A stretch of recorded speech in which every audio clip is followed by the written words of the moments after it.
యేసుప్రభువే రాజు.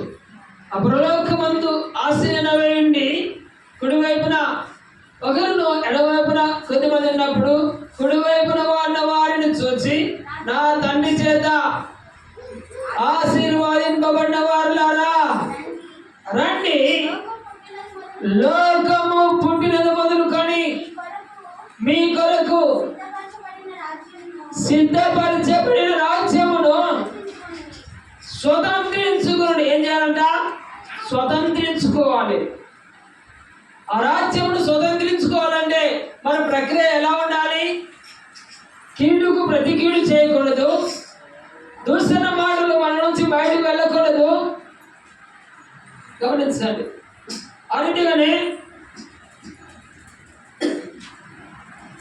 దీవించుడు కానీ శపిపోవద్దు.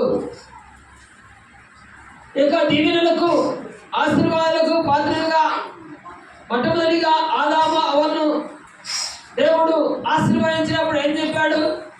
మీరు ఫలించుడి, అభివృద్ధి పొందుడి అని తెలియజేశాడు. ఆనాడు ఆదాము అవ్వ నుంచే ఆశీర్వాదము ప్రారంభించబడింది. అందుకనే ప్రభు ఈ మాటలు తెలియజేస్తూ నేను ఆశీర్వాదించుటకు పిలువబడితిని అంటాడు. గమనించండి. అలాగనే మనం గమనించినట్లయితే నా తండ్రి చేత ఆశీర్వదించబడిన వాళ్ళారా మీరు లోకము పుట్టిన మొదలుకొని ఏంటంటే చిత్తపడినాక దేవుని రాజ్యము స్వతంత్రించుకొని దాన్ని లోపరుచుకొని దానిలో ప్రవేశించుని అని తెలియజేస్తా ఉన్నాను. మరొక మాట గమనించినట్లయితే మత్తయి సువార్త రోమా 8:28 రోమీయులకు రాసిన పత్రిక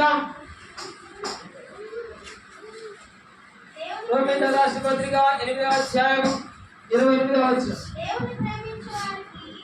దేవుని ప్రేమించు వారికి అనగా ఆయన సంకల్పము చొప్పున పిలువబడిన వారికి మేలు కలుగుటకై సమస్తమును సమకూడి జరుగుతున్నవి. ఏంటంటే బలపడదమ్మా, దేవుణ్ణి ప్రేమించే వారికి. మనం ఎలా ఉన్నాం? దేవుణ్ణి ప్రేమించే వారిగా ఉన్నామా? దేవుణ్ణి ప్రేమించే వారిగా ఉంటే దేవునితో అన్యోన్య సహవాసము చేసేవారిగా ఉంటాం. దేవునితో అన్యోన్య సహవాసం చేసేవారిగా ఉంటా అంటే దేవుడు ఏమైనాడు? వెలుగైనాడు.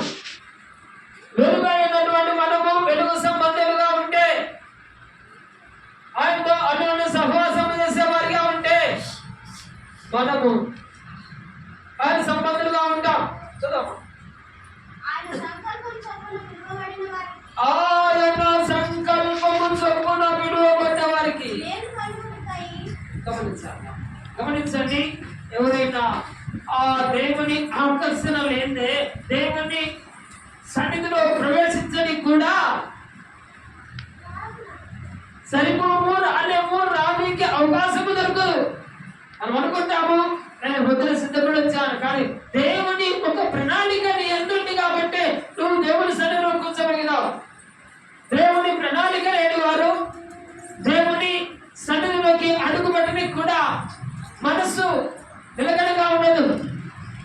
దేవుడు ఆకర్షిస్తే కానీ ఆయన సన్నిధికి రానికి, ఆయన సన్నిధిలో కూర్చోనికి అనుభూతిగా లేవు.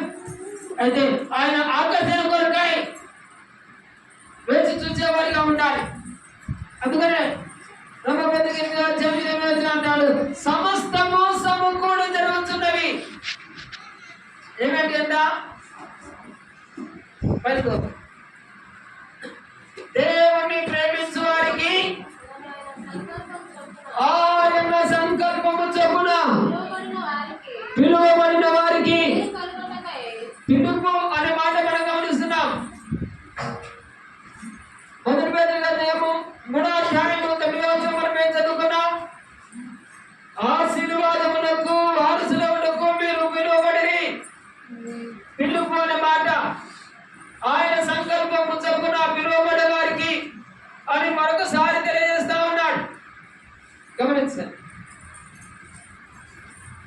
ఆశీర్వాదం, దీవులతో నింపినటువంటిది. ఆయన పేరే సకల ఆశీర్వాదంలో కారణభూతుడు. ఇప్పుడు నువ్వు ఉచ్చరించారా ప్రార్థనకు ముందు? సకల ఆశీర్వాదంలో కారణభూతుడా, సర్వలోక సృష్టికర్త అని ఎప్పుడైనా ప్రార్థనలు ప్రారంభించారా? అది శ్రేష్టమైనది, ఆయన ఔన్నతమైనది. అందుకనే గమనించినట్లయితే 1 పేతురు పత్రిక 5వ అధ్యాయం 10వ వచనంలో ఒకవేళ